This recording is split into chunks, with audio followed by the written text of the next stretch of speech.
It's time for Talk Law Radio with Todd Marquardt. Todd Marquardt, attorney at law in Texas. If you're a millionaire or a thousandaire, Talk Law Radio is now on the air. Call in with your business law question, your elder law question, veteran aid, Medicaid, build a business to get paid. 210-308-8867. Or ask a question online at marquardtlawfirm.com. That's MARQUARDT lawfirm.com. And now it's Talk Law Radio with Todd Marquardt. Welcome to Talk Law Radio. I'm Todd Marquardt. This is the Sunday edition.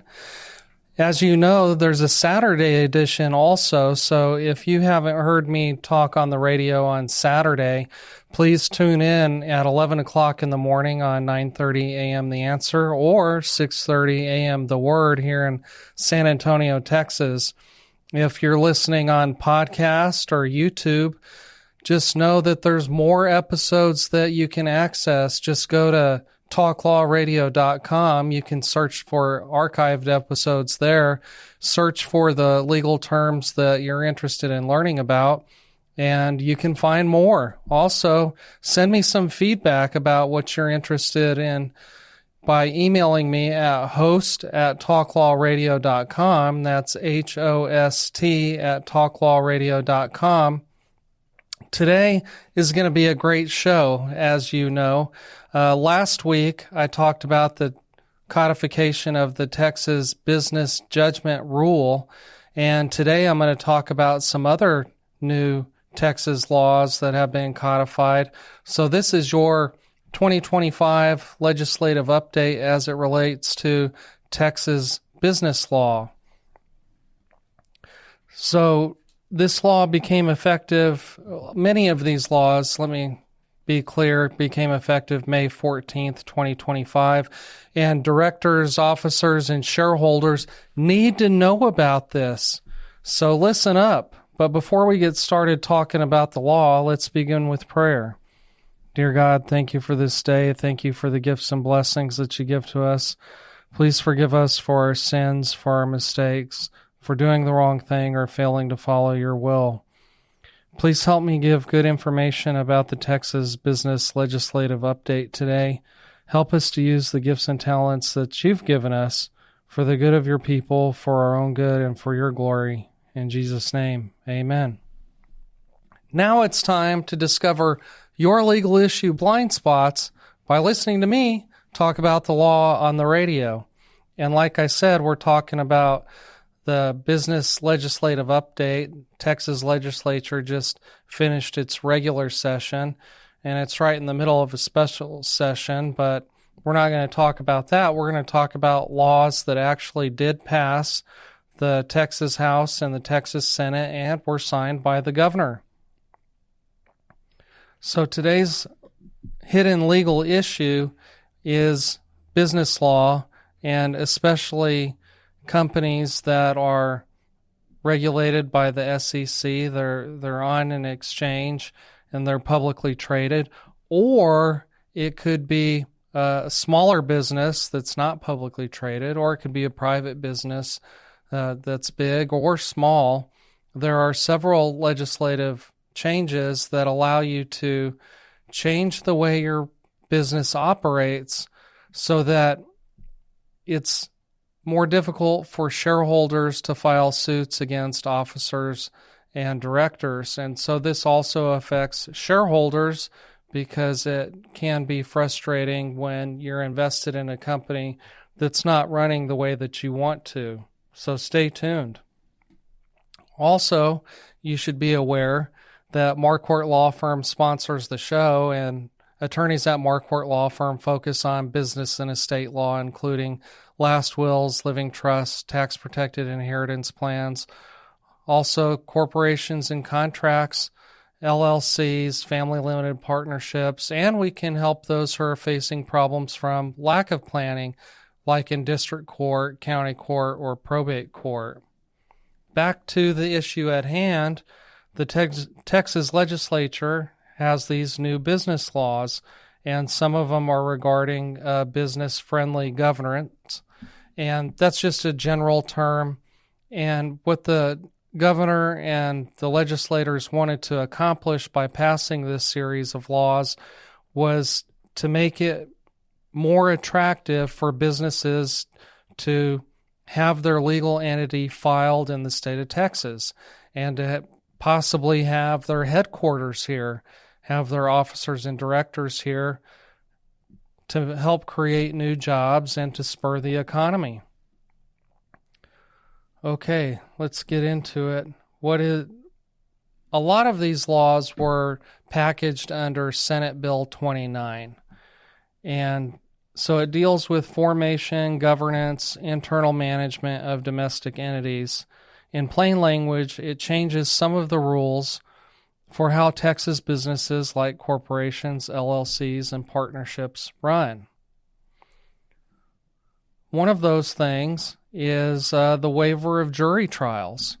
Now, if you're a sophisticated business owner or even a sophisticated business person who does business on behalf of a company or on behalf of yourself, you've probably seen this already in a contract before where you want to get the agreement of the other party, the supplier, the manufacturer, the salesperson, whoever, that you want them to waive their right to a trial by jury. Now, why would anybody want to waive the right to a trial by jury? Well, the answer is to save time and money. It takes a long time to get to a jury trial. You have to prove everything with evidence. There's rules of evidence that attorneys have to follow. Not everything that you think is evidence will make its way in front of the judge or the jury. Everything has to be introduced as evidence in a specific way, and some evidence is not going to be let in. The jury may not be allowed to consider it because of whatever type of evidence it is. That's another show. Also, there's rules of civil procedure about how to request evidence, about what types of evidence are appropriate for different kinds of cases. And so all of these barriers make it time-consuming and expensive to get through a jury trial. Now, why would it be expensive? Because you have to pay your attorney to follow all of these rules, to package the evidence in a certain way, to introduce it in a certain way. And if you can avoid the jury trial by going to mediation or arbitration, both of those things fall under something we call alternative dispute resolution. It can resolve disputes faster and with less cost. Now, we know that disputes are going to happen, right? Because the first dispute was when Adam and Eve ate the fruit of the forbidden fruit. Forgive me. So ever since then, we've been born into sin. And thank goodness Jesus came down and sacrificed himself, died on the cross, and rose again to bring us new life. While we live here on earth at this time, we have to live in the world, even though we're not of the world. But even good people, Christians or otherwise, are going to have disputes about the way the company's running. We know that. But these laws are here to make it easier for business. And so if you're an investor or a shareholder, you're going to have to get more sophisticated. You're going to have to get more help to decide whether you want to invest in this business or that. So that there's a waiver of jury trials.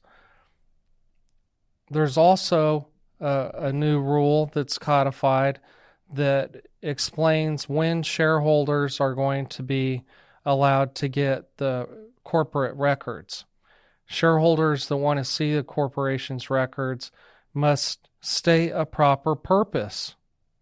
And the rules are now more clear about what defines records. Emails, text messages, and social media communications are not generally included. So you can probably imagine a scenario where a disgruntled shareholder wants to harass one of the officers or directors and asks for all of their emails. Well, that they have to have a proper purpose. They have to be able to state that, and they're not going to get access unless they do. And so this protects officers and directors, just like I said before, and could frustrate shareholders a little bit. Now, most of this comes about in what we call a derivative suit. And I explained this last Sunday. It's when the shareholders want to sue on behalf of the corporation. They want the corporation to sue the officers and directors, but who runs the corporation? Officers and directors. So the shareholders go to court and they ask the judge, we'd like to represent the corporation and file a lawsuit against the officers and directors for some sort of wrongdoing. That's what a derivative lawsuit is. And that's where a lot of this comes into play. You know, because you've been listening to the show, or maybe you didn't know because you're just listening for the first time today. You're just jumping in the middle of my program. Texas laws allow directors and officers to be protected by the company with these new laws. Now, I keep saying new laws because it's now codified. It's now written into the statutes. In the past, these things may have been allowed, but they were judge-written rules. They were opinions and decisions by the court rather than being written on the books. And so what the Texas governor and the legislature figured is that business people would feel more comfortable about organizing their business entity in Texas, bringing their headquarters to Texas, if these common law rules were actually written into the code to let everybody know what to expect. And I told you before that the Talk Law Radio is sponsored by Marquardt Law Firm. Just want to remind you, as you continue to develop and grow your business, it's crucial to ensure that your business structure provides the protection and flexibility you need. I'm here to help. To assist you in this endeavor, I recommend conducting a self-analysis using what I call the Business Deficiencies Checklist. This tool will help identify potential areas of concern that may require legal attention. The checklist includes questions about your formation date of your entity, the location of formation, concerns about the strength of your business structure, and considerations for personal and business asset protection. If any of your answers on the Business Deficiencies Checklist cause you uncertainty, it may be beneficial to consult with a business attorney. A business attorney can advise you on whether amendments to your certificate of formation, operating agreement, or bylaws could be enhanced to limit your liability in the company as an officer or director.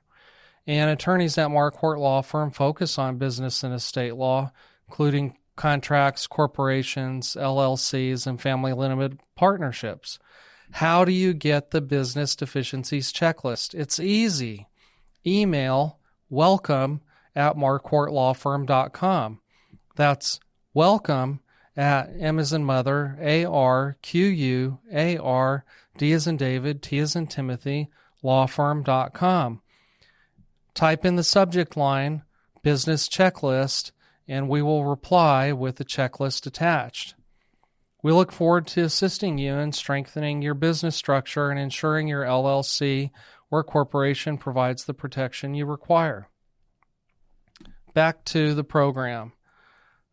Parts of Senate Bill 29 are making Texas more attractive for businesses to form their legal entity here, to organize their business in Texas, and to possibly or potentially bring their headquarters to Texas so that these codified statutes about business law and about how to protect officers and directors will make them more comfortable about being here.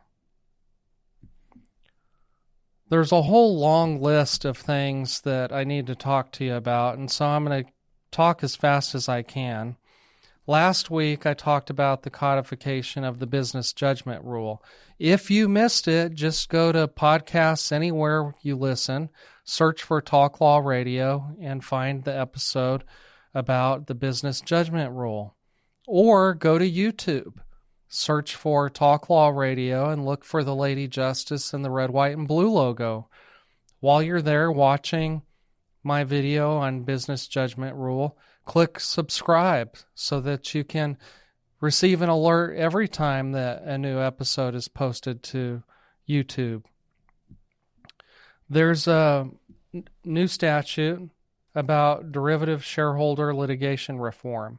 Just a couple of minutes ago, I was defining what derivative litigation was, and you're probably wondering, why does it need to be reformed? Well, it needs to be reformed because the officers and directors of companies never know when a shareholder is going to become disgruntled. Last week, I talked about a scenario where maybe one of the shareholders aligns themselves with some fringe political interest group. Well, I have a real-world example of when this happened. Do you remember when Elon Musk got involved in a lawsuit and the shareholders were upset about how much he was being paid? That was a derivative lawsuit, and it was filed in Delaware because that's where Tesla was organized. That's where their legal entity was filed. And the shareholder did not even own very much of the company. It says Richard Tornetta, who owned just 9 shares of Tesla, successfully challenged Elon Musk's $56 billion compensation package.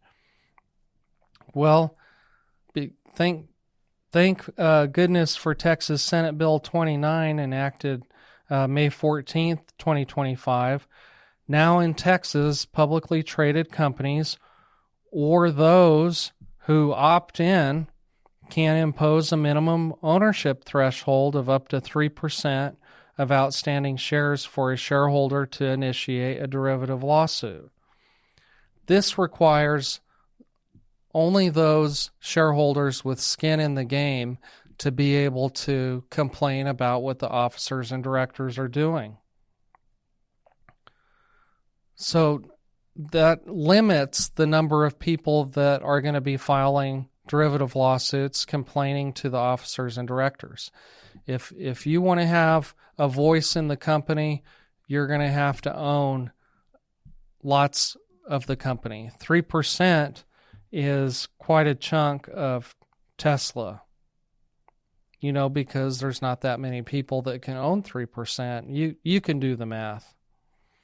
So while groups of shareholders can band together to meet the 3% threshold under Texas law, the logistical and coordination challenges of rallying enough shareholders to meet this requirement could still deter such lawsuits. So that makes it more favorable in Texas. Let's go back to another new statute. Another thing that's codified that attorneys have been putting in contracts for years is to choose the forum and venue. Those are legal words that mean picking the type of court and picking the location of the court.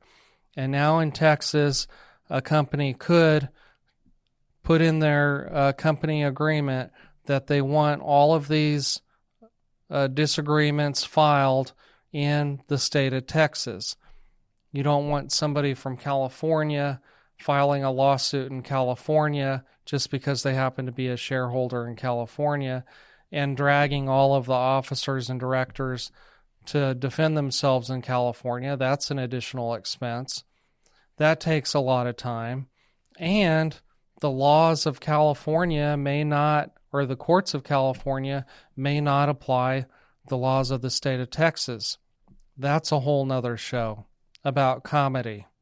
Not the funny kind. There's this other legal word, comity, that is about which laws of which state you're going to apply in any specific dispute.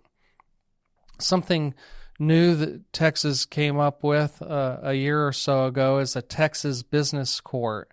So it's a special court with a highly trained judge who has lots of experience in business law to hear only business disputes. So you don't have some divorce attorney that's trying to figure out what the right business law to apply is. We talked about waiver of business trials, and another new definition is the internal entity claim. This is important because this phrase is going to be used in lots of the different laws that are being codified. An internal entity claim means a claim of any nature, including a derivative claim in the right of an entity that is based on, arises from, or relates to the internal affairs of the entity. So internal affairs, let's define that also. It includes the rights, powers, and duties of its governing authority, governing persons, officers, owners, and members, and matters relating to its membership or ownership interests. So that's the thing that ties all of these statutes together that are being codified, is we could put them under the umbrella of internal affairs and internal entity claims. It's, like I said before, suits by shareholders against officers and directors because they're upset about how the company is being run. Well, not everything that makes you upset if you're a shareholder is a lawsuit that needs to happen. When you bought shares in the company, you knew that other people were going to be running the company, and you don't get to decide everything. You rely on them to run the company in the best way possible. And if you don't know those people, you need to do some research about how the company has been run. What are their strategic plans for how the company is going to be run in the future? It's a risk to invest and own shares in another company that you can't control, isn't it? Sometimes that risk pays off and the value of your shares grow, and then you can sell your shares at a higher price and make a profit. But it's a risk that you take on. And so make sure that you have a business attorney, make sure you have an accountant, make sure you have financial planners that are there to give you advice about whether or not you should do this. Here's another rule that's been codified. The Business Organizations Code is amended to read as follows: on written demand, stating a proper purpose, a holder of shares of a corporation for at least 6 months immediately preceding the holder's demand, or a holder of at least 5% of all the outstanding shares of a corporation, is entitled to examine and copy at a reasonable time the books, records, minutes, transfer records, other records. But for the purpose of this subsection, the records of the corporation shall not include emails, text messages, or similar electronic communications or information from social media accounts unless the particular email communication or social media information effectuates an action by the corporation. Well, I'm going to have to end the show. There's a lot more that we can talk about, but the main point that you should learn from hearing me today is that if you own a business, or if you're an officer or a director, or if you're a shareholder, now is the time to ask for a copy of the formation documents. Ask for a copy of the bylaws or operating agreement so that you can read it and compare it against these new laws and see what's what. because things can change. You can increase the level of protection that you get. Or if you're a shareholder, you might lose some of the rights that you once had. Well, remember to email Marquardt Law Firm, welcome@marquardtlawfirm.com, to ask for your business deficiencies checklist. Tune in to Talk Law Radio, YouTube, Facebook, and talklawradio.com. I'll talk to you later.